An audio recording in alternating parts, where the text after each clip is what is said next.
फिर वो उसको इंक्लूड करते जाएंगे।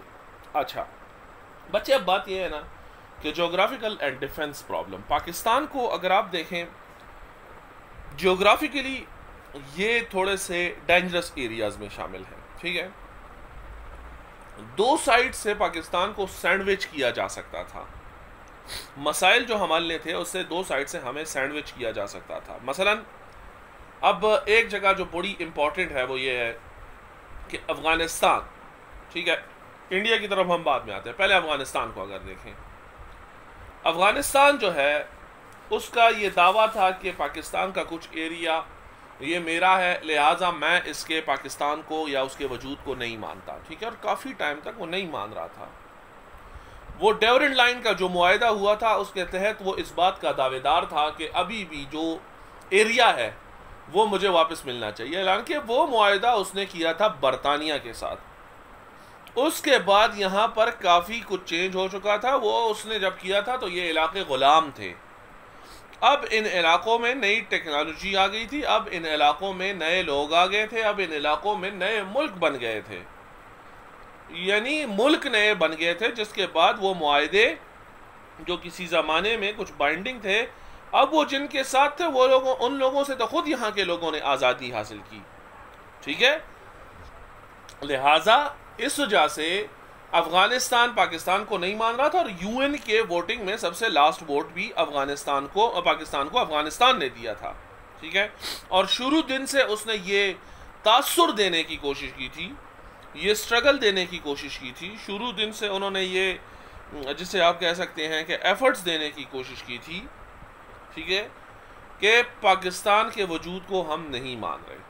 ठीक है, उन्होंने बारहा इसका सबूत भी दिया, इवन इनिशियल उस पर भी जिसे कह सकते हैं कि उन्होंने अटैक्स भी किए।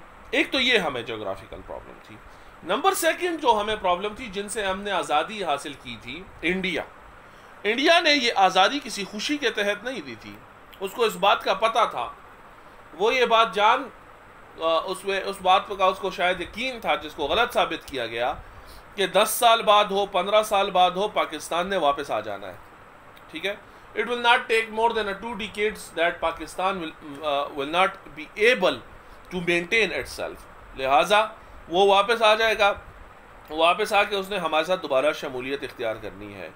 ये तो उसके वहमो गुमान में भी नहीं था कि उसकी हेजमोनी, उसके पावर, उसके रूल को अगर कोई ख़तरा है, ठीक है, तो वो इस खित्ते में अगर कोई उसको रोक सकता है या उसकी जो जिसे आप कह सकते हैं कि चौधराहट को ख़तरा है, तो वो पाकिस्तान के वजूद से है। ठीक है, बाकी ममालिक तो उसको उस तरह से काउंटर नहीं कर सकते।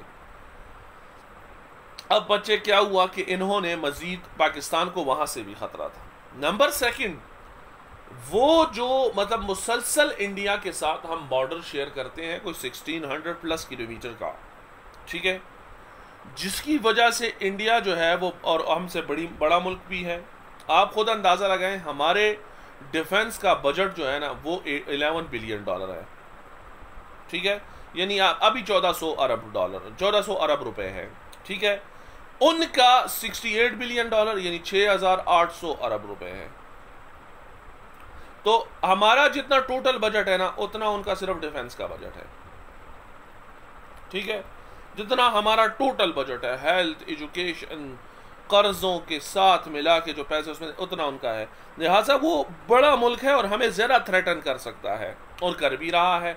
बारहा आप उनकी दखल अंदाजी देख रहे हैं कि बलूचिस्तान में है, फाटा में थी, ठीक है, वहाँ पर वो दखल अंदाजी करता रहा और वो पाकिस्तान के लिए प्रॉब्लम्स क्रिएट करता रहा। ठीक है, इस वजह से हमें ज्योग्राफी के इश्यूज बहुत शुरू से थे। अब नंबर थर्ड, जो दो हिस्से पाकिस्तान को मिले, एक मगरबी पाकिस्तान और एक मशरकी पाकिस्तान, ईस्ट और वेस्ट पाकिस्तान जो मिले, उनके दरमियान, दोनों जो हिस्से हैं उनके दरमियान जो फासला था, एक तो ऑलमोस्ट 1100 किलोमीटर का फासला है, एक नंबर सेकंड जो फासला भी है ना, जो एरिया है, वो भी हॉस्टाइल एनिमी का है, हॉस्टाइल कंट्री का है। यानी वो भी कोई दोस्त मुल्क का नहीं है, बल्कि वो भी ऐसे मुल्क है जो हमारे जान पे के दर पर है। ठीक है, जो किसी तौर से पाकिस्तान के सर्वाइवल को वो नहीं मानता। सही है, तो मेरी बात आप समझ गए। तो इस वजह से पाकिस्तान को ज्योग्राफी के इशू से, अब अगर इसको हम रीड आउट करें, number 1 geography and defence. Geography कहते हैं बच्चे किसी एरिया की वजह से। अब मसलन मेरे और महत के दरमियान जो है वो क्या कहते हैं उसे फाइट हो रही है, ठीक है। इसने भी अपने जो डिफरेंट किस्म के वेपन्स हैं वो भी सजाए हुए हैं, मैंने भी अपने डिफरेंट किस्म के वेपन्स सजाए हुए हैं, ठीक है। लेकिन महत ने मेरे साथ चालाकी ये कर दी है कि ये जाके पहाड़ पे बैठ गया है, ठीक है। अब मेरी हर मूवमेंट, मैं जहां भी जा रहा हूं वो इसको नजर आ रही है, ठीक है। ये इसको ज्योग्राफी की एडवांटेज है। लेकिन करना फिर खुदा का ऐसा हुआ कि जब फाइट करते करते हम दूसरे इलाके में चले गए तो माद जो है वो दलदल में गिर गया, ठीक है। अब ये ना मूवमेंट कर सकता है और मेरे लिए बड़ा इजी टास्क है। तो ये ज्योग्राफिकल डिसएडवांटेज हो गई। पाकिस्तान के साथ प्रॉब्लम ये थी कि पाकिस्तान के एक साइड पे अफगानिस्तान था, एक साइड पे जो है इंडिया था, और दोनों हॉस्टाइल ममालिक थे। दोनों पाकिस्तान के जिसे वजूद के, उसके सर्वाइवल के, उसके प्रोग्रेस के, ठीक है, उसका खुद को मेंटेन रखने के खिलाफ थे। लिहाजा इस वजह से हमें शुरू में रिफ्यूजीज प्रॉब्लम्स की तरह, एडमिनिस्ट्रेटिव प्रॉब्लम्स की तरह, फाइनेंशियल प्रॉब्लम्स की तरह इन मसाइल का भी सामना करना पड़ा कि हम एक साइड से नहीं बल्कि दो साइड से हॉस्टाइल कम्युनिटी, हॉस्टाइल ममालिक जो हैं, जो ऐसे ममालिक जो हमारे लिए मुकम्मल तौर पर ख़तरा बने हुए थे, उनसे हमारा सामना करना पड़ा, ठीक है। अच्छा, ज्योग्राफिकली पाकिस्तान की इम्पोर्टेंस भी है, ठीक है, उसकी तरफ मैं आऊँगा, लेकिन पहले मैं आपको ख़तरे से आगाह कर लूँ, ठीक है। अच्छा, अब पाकिस्तान ज्योग्राफिकली दुनिया के चंद अहम तरीन ममालिक में से भी शामिल है, ठीक है। लेकिन आपको पता है जहाँ पर आपके लिए रिवार्ड बहुत बड़ा होता है वहाँ रिस्क फैक्टर भी होता है, ठीक है। तो यहाँ पर प्रॉब्लम ये है, यहाँ पर इशू ये है कि पाकिस्तान के लिए ठीक है कि रिवार्ड फैक्टर तो है लेकिन रिस्क भी है। अब पाकिस्तान ज्योग्राफिकली इतने इंपॉर्टेंट जगह पे वाकई, मैं आपको सिर्फ एक बात छोटी सी बताना चाहता हूँ। ये चाइना जो है ये करीबन 62 बिलियन डॉलर लगा रहा है। ये हमारे बजट से थोड़ा सा कम है, यानी पाकिस्तान का टोटल जितना बजट है उतने पैसे चाइना लगा रहा है सी पैक में, ठीक है। उतने पैसे चाइना सी पैक में लगा रहा है। अब क्यों लगा रहा है? चाइना वाले को हम पसंद है नहीं, ठीक है। उसकी वजह है कि उनको इसमें फ़ायदा है। और फ़ायदा कैसा है? पाकिस्तान की ज्योग्राफी की वजह से फ़ायदा है। मसलन मैं आपको बताऊं कि सिंकियांग या इस तरह के बहुत सारे और इलाके जो काशगर के एरियाज़ हैं, इनमें फैक्ट्रीज़ हैं। ये इलाका चाइनीज़ डेवलप करना चाह रहे थे, इनमें फैक्ट्रीज़ हैं। अब यहाँ से दूसरे एरिया अपने इनके पोर्ट तक अगर ये लोग कोई आइटम्स लेके जाते हैं तो वो 5400 उसका मीटर का बनता है, ठीक है। जबकि वहीं से, हेलो बच्चे, are you getting my voice?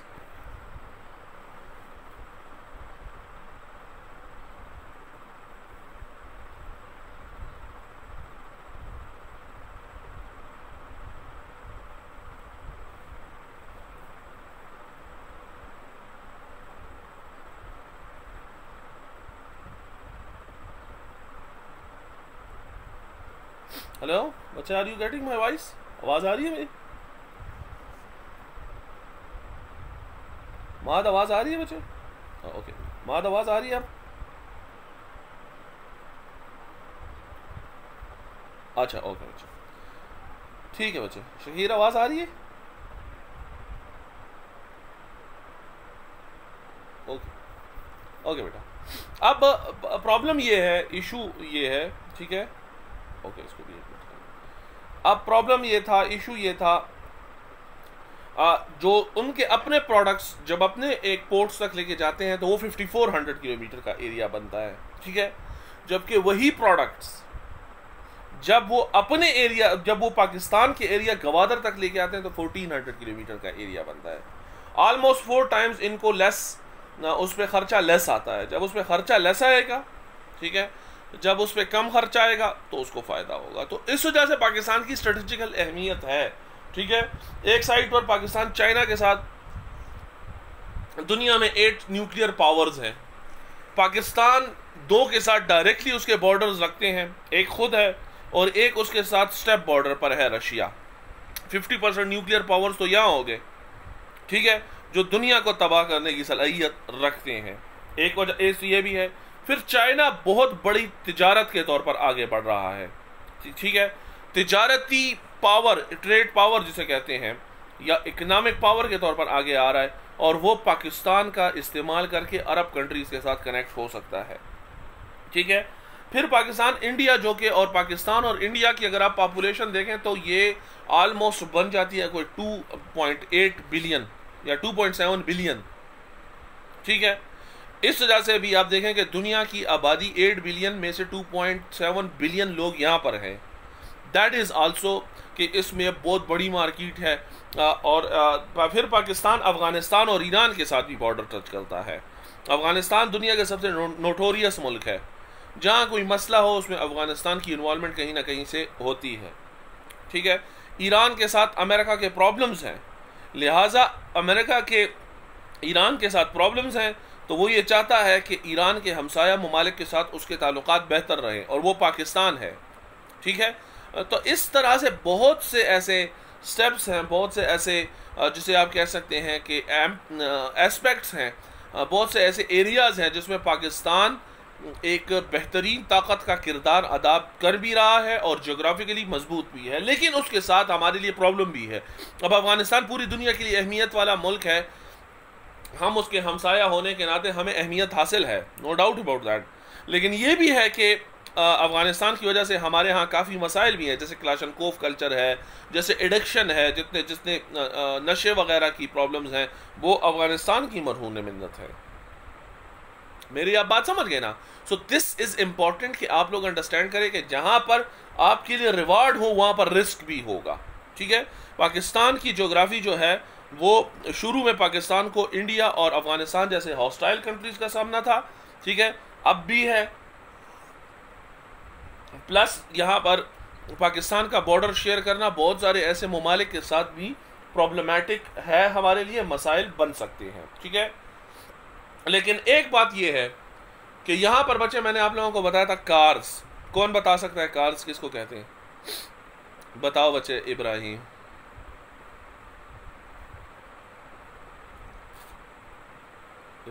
Usman Ibrahim, हाँ चलो उस्मान इब्राहिम ना, इब्राहिम वैसे मेरे मुंह से निकल गया, उस्मान इब्राहिम। तू क्यों हंस रहा है? अच्छा, ये तू वैसे ही कर रहा था, ज़बरदस्त। अच्छा, उस्मान इब्राहिम कह रहा है मैंने हाथ नहीं खड़ा किया, हालांकि पूरा इसने हाथ तकरीबन छत तक ले गया था। कौन है जो इसको बता सकता है? एक मिनट, माद बता। चल माद, एक मिनट शुजात, तो इसके बाद बता दूँ। अच्छा, हसनात नवाज जो है ना, उसने सबको कह दिया है कि सेंट्रल एशियन रिपब्लिकन स्टेट्स, बिल्कुल ठीक है, हसनात भी सही है, माद ने पता नहीं क्या कहा है। चलो चलो चलो सही। अच्छा, सेंट्रल एशियन रिपब्लिकन स्टेट्स, मैंने आपको बताया था ये कार्स, ठीक है, कार्स से कार्स इन ममालिक को कहते हैं, कार्स, ठीक है। ये ताजिकिस्तान, उज़्बेकिस्तान, काज़ाकिस्तान, तुर्कमानिस्तान, ये जो ममालिक हैं, ठीक है, ये ममालिक बड़े तगड़े ममालिक हैं नेचुरल रिसोर्सेज के हवाले से, ठीक है। पाकिस्तान इनको साउथ एशिया में कनेक्ट करता है। अब साउथ एशिया में कौन कौन से ममालिक हैं, जिसने बता दिए ना, उसको मेरी तरफ से स्पेशल एक चॉकलेट।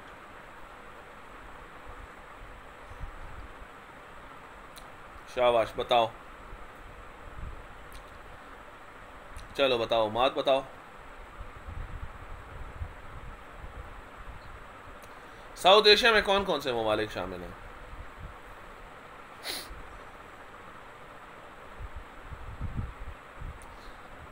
नहीं, सार्क की जो तंजीम है ना, south Asian association for regional cooperation, उसमें जो ममालिक हैं वो इसमें शामिल है। तुमने चॉकलेट हार गए हो। चलो अच्छा, चलो आप इसको जरूरत सा, तो साउथ एशिया में ये अच्छा चलो, मेरा इरादा वैसे था। अच्छा, इसमें बच्चे साउथ एशिया में जो ममालिक हैं उसमें सार्क तंजीम भी है इनकी, ठीक है।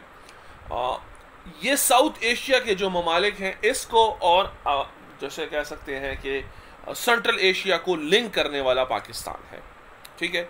इवन रशिया बहुत बड़ा मुल्क है, मेरे ख्याल में 88 लाख स्क्वायर किलोमीटर का एरिया है उसके पास, ठीक है। एक एरिया और दूसरे एरिया में, एक एक्सट्रीम में और दूसरे एक्सट्रीम में 9 आवर्स का फ़र्क है, ठीक है। इसके बावजूद आप देखें कि वो तिजारत के लिए पाकिस्तान पर डिपेंडेंट है, ठीक है। वो ये कह रहा है कि मुझे पाकिस्तान, हाँ फिर दे देता मैं चॉकलेट, अच्छा चलो अब चुप हो जाओ। अब बेटा इसमें जो है वो उसमें है कि रशिया भी अपने तिजारत पाकिस्तान से करना चाहता है। उसकी वजह यह है कि उसके जो एरियाज़ हैं वो खुश्क रहते हैं और वो सर्द रहते हैं, और वो 24/7 या 12 माह उसके साल के वो एक्टिव नहीं रहते, इस वजह से भी उसको प्रॉब्लम होती है, ठीक है। अच्छा, अब बच्चे जो हॉस्टिलिटीज़ हमारी हैं उसमें मैंने आपको बता दिया कि हम इंडिया के साथ 1600 किलोमीटर का बॉर्डर शेयर करते हैं, जिसकी वजह से हमें मसाइल का सामना करना पड़ता है, ठीक है। फिर शुरू में जो हमें माशाल्लाह से फैक्ट्रीज़ मिली वो भी नाकारा थी। अव्वल तो ज़्यादातर फैक्ट्रीज़ उधर थी, मेरे ख्याल में कुछ मैंने इसमें पढ़ा था कि 821 में कोई 34 हमें मिली, इस तरह का कुछ हिसाब था उसका, ठीक है। और फिर ये भी है बच्चे कि जो हमें मिली वो नाकारा थी, वेपन्स ना होने के बराबर, ठीक है। जिसे आप कह सकते हैं कि पावरफुल एनिमी के अगेंस्ट वेपन्स ना होने के बराबर, और वार इक्विपमेंट्स हमारे पास जो थे उसके वो तो कहीं हम कर ही नहीं रहे, मॉडर्न एरोप्लेन्स और उसकी तो बात ही छोड़ दें। सिर्फ अपने डिफेंस के लिए भी हमारे पास मौजूदा जो चीज़ें थी वो नाकाफ़ी थी, ठीक है। अब बच्चे लास्ट है इकोनॉमिक प्रॉब्लम। पाकिस्तान जो था वो जिस एरिया में बना, बुनियादी तौर पर पंजाब के कुछ डिस्ट्रिक्ट्स को छोड़ के ये एरिया जो था ना, ये बैकवर्ड एरिया था, ठीक है। कुछ एरियाज पंजाब के छोड़ के बाकी ये बैकवर्ड एरिया था।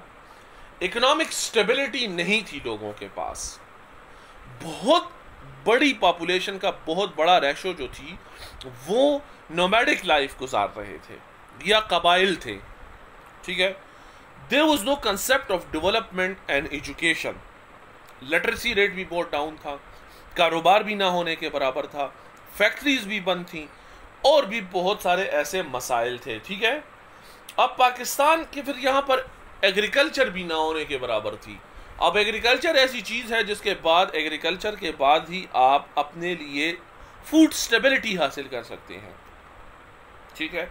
तो ये भी ना होने के बराबर थी। फिर ये था कि इंडस्ट्रीज भी ख़राब थी, पॉलिटिकल क्राइसिस भी थे, बहुत सारी पार्टीज़ जो कि अब पाकिस्तान में उनके सपोर्टर्स थे, उन्होंने पाकिस्तान बनने की मुखालफत की थी, वो भी प्रॉब्लम क्रिएट कर रहे थे। फिर हमें जो हिस्सा मिला 75 करोड़ का, तो माशाल्लाह से इंडिया ने उसमें से सिर्फ 20 करोड़ दे दिए और 55 करोड़ नहीं दिए। उनका हम नहीं देंगे, क्यों? तंग करना चाह रहे थे ना। उनका ये ख्याल था कि जल्द या बदेर इनको हमारे साथ ही शामिल होना है। वो तो फिर गांधी जी जो हैं उन्होंने भूख हड़ताल कर दी, वो भूख हड़ताल स्टार्ट कर देते थे ना, उन्होंने फिर भूख हड़ताल कर दी, और भूख हड़ताल के बाद जो है फिर उन्होंने अपना हमें कुछ ना कुछ हिस्सा दिया, और उसी की वजह से फिर उनको अपने जान से भी हाथ धोने पड़े कि उनको और अटैक हुआ, ठीक है। इंडियन एक बंदा था एक्सट्रीमिस्ट, उसने उस पर अटैक किया। RSS राष्ट्रीय सेवम सेवक संघ का मेंबर भी था, जिसका जो BJP जिसकी पार्टी है, और फिर उस पर अटैक कर दिया। अब बच्चे हम आते हैं, ठीक है, ज्योग्राफी, डिफेंस, रिफ्यूजीज, एडमिनिस्ट्रेशन के हवाले से कुछ क्वेश्चन है तो मुझे बताओ, नहीं तो हम फिर आते हैं लियाकत अली खान की तरफ। शाबाश, कोई क्वेश्चन है तो उसमें लिख लो।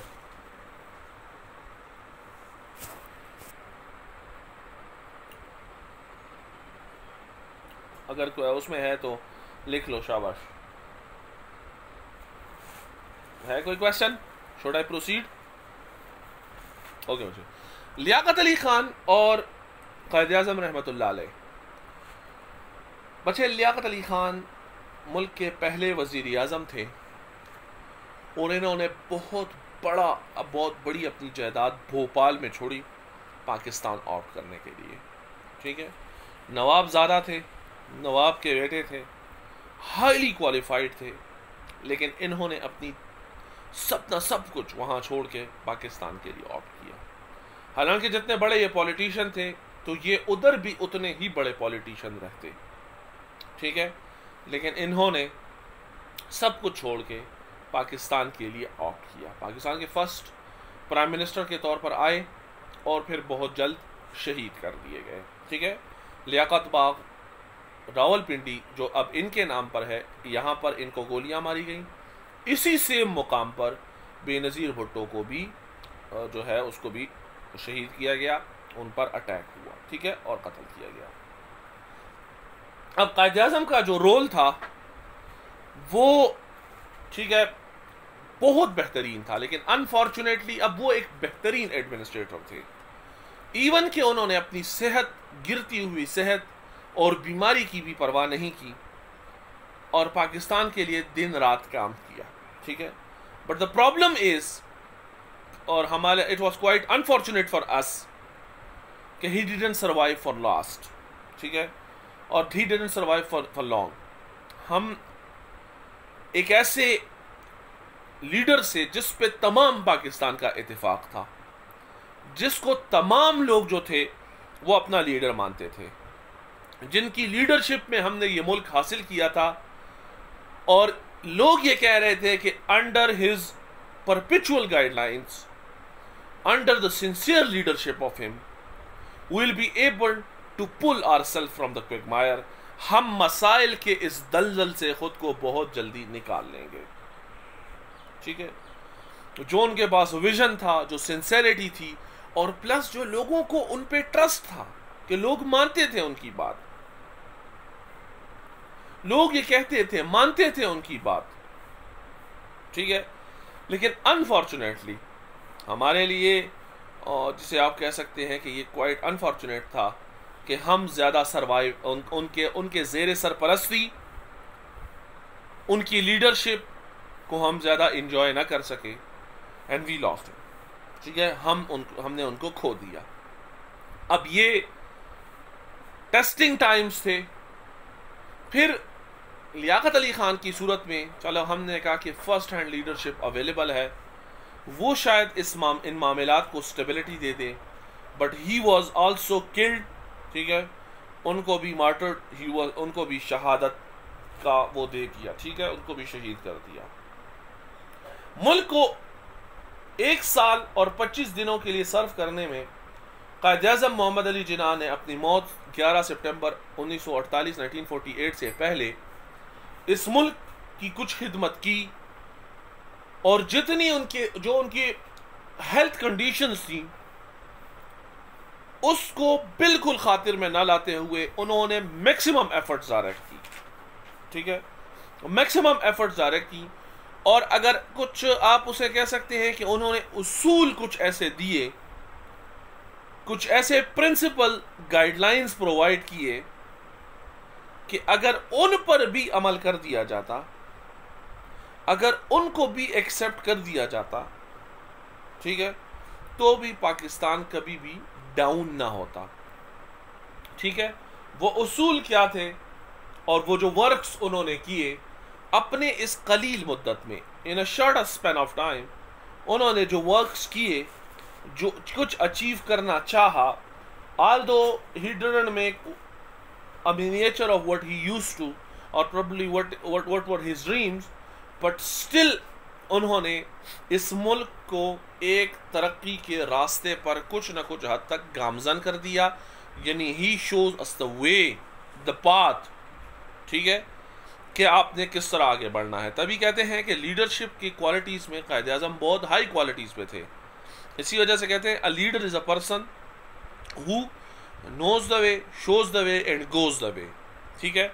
वो रास्ता जानते भी थे, बतलाते भी थे, और उसी रास्ते पर खुद भी चले। तमाम उम्र मेरिट अक्रॉस द बोर्ड जो है वो, उसमें किसी किस्म की कोई कंप्रोमाइज़ नहीं, नेपोटिज्म नहीं, ठीक है, हुकूमती उस पर कोई बोझ नहीं पड़े, बल्कि हमेशा अपना खर्चा खुद संभाला। और आप खुद हैरान होंगे मात के वो बतौर गवर्नर जनरल 1 रुपए तनख्वाह लेते थे,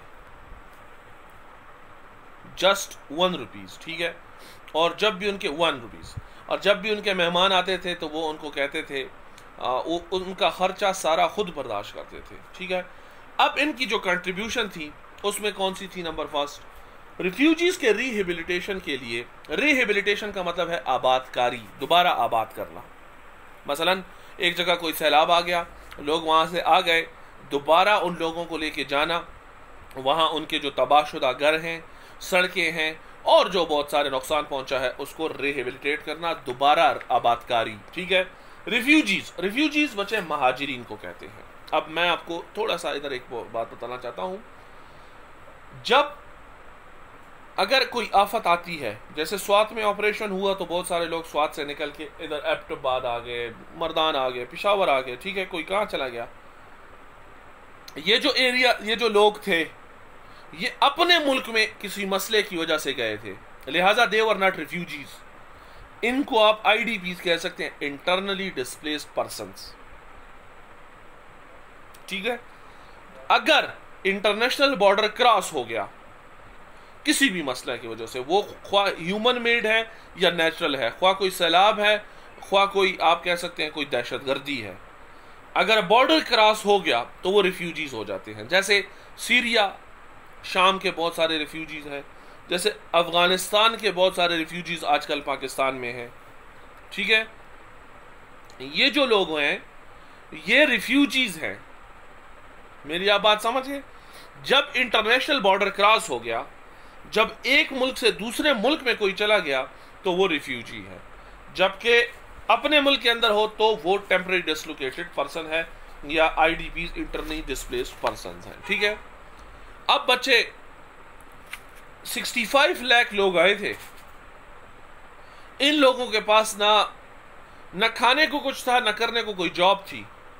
इनको दोबारा आबाद करने में कायद-ए-आज़म ने इवन ये किया कि खुद को लाहौर शिफ्ट कर लिया कि डायरेक्ट उन लोगों की निगरानी करते रहें, ठीक है, और लोगों से कहा कि वो पेशेंट रहें, आराम से तहम्मुल का मुजाहरा करें, और इन सब को आबाद करने के लिए उन्होंने प्रैक्टिकल स्टेप्स लिए। जैसे वो लोग जिनका बस चल रहा था उनसे कहा कि आप आगे आए और इन लोगों की मदद करें, आप आगे आए और इन लोगों को आगे बढ़ने का मौका दें, आबादकारी का मौका दें, ठीक है।